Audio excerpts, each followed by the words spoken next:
gumising sa disyertong katahimikan.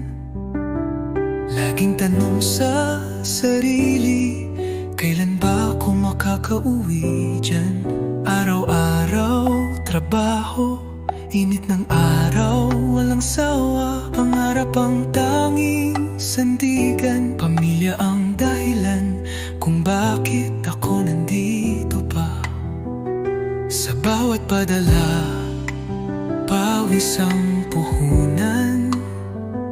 Sa bawat tawag, luha ang kasabay ng halakakan. Di nila alam ang bigat ng dinadala ng isang anak kamahina na sa Saudi naglalakbay mag-isa. Ganito ang buhay, Saudi.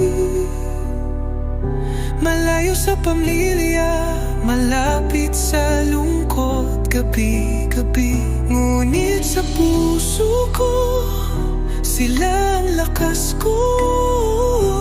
Kahit pagod, kahit luha, ang kapalit ng bawat piso. Lalaban pa rin sa buhay, Saudi. Minsan gusto ko nang umuwi, pero paano na ang bukas kung ako'y hihinto dito sa silid? Hindi madali ang magtiis, pero ang pangarap nila, yun ang tanging panaginip kong hindi ko kayang palampasin. Nakatanim sa puso ko ang mukha ng mga mahal ko. Tuwing iniisip ko silang kumakain ng masarap, natutulog ng payapa. Nawawala ang pagod ko kahit ako'y nasa ibang mundo.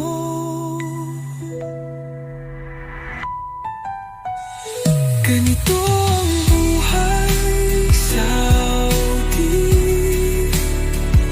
Tahimik sa labas pero sa loob may iyak at dasal gabi-gabi. Ngunit sa puso ko, silang dahilan ko.